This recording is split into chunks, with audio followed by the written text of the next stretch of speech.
Ja, moje dojemanje vsega skupaj se v bistvu od jeseni ni spremenilo, no. Vsekakor je tekma tista potrditev, ki na koncu šteje največ. Ampak kot sem že tolikokrat omenila, vedela sem, da smo delali dobro, česar sem sposobna in ja, sem vesela, da je ta potrditev prišla pravi čas. V smuku, predvsem pa v superveleslalomu ste kar presenetili, ni prava beseda, pa vendar ne, z visoko štartno številko, slabše razmere, kakorkoli obrnemo, na visoko 13. mesto. Torej niste tudi zavijati pozabili, ne? Ne, niti slučajno znam tudi kak ovinek narediti, ja.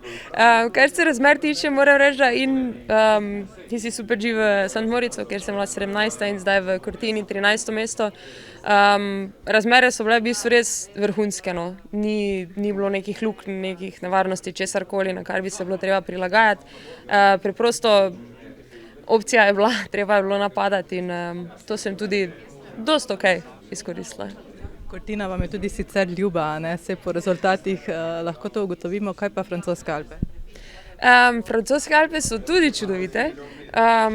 Zdaj je sicer dejstvo, da nisem več med najmlajšimi, govori meni v prid, ne, zato ker sem vozila v Meribelu na progi, kjer bomo že finale daljnega leta, sploh ne vem katerega, ne.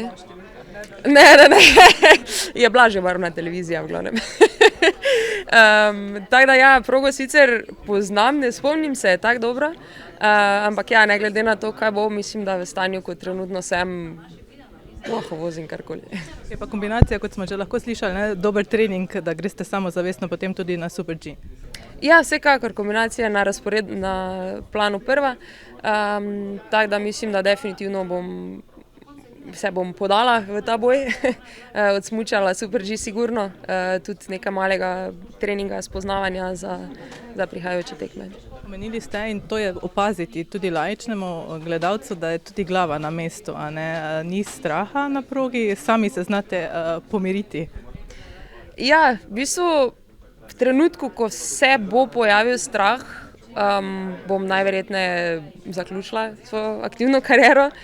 Spoštovanje je vedno, ker vseeno so hitrosti velike, marsikaj lahko gre narobe, ne.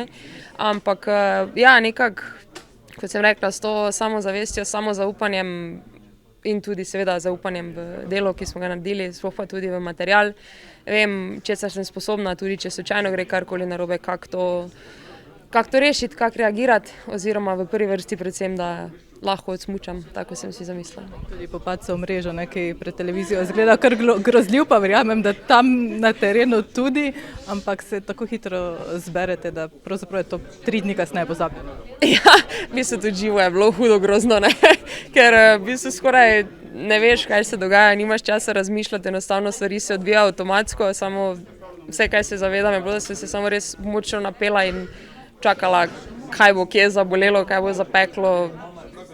Slabe zadeve, ampak potem sem se vstavila in sva tisto, okej, nič me ne boli, nič mi ni, grem dalje.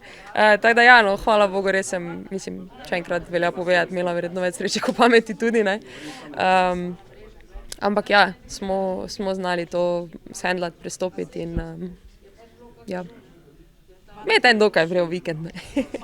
Srečno na svetovnem.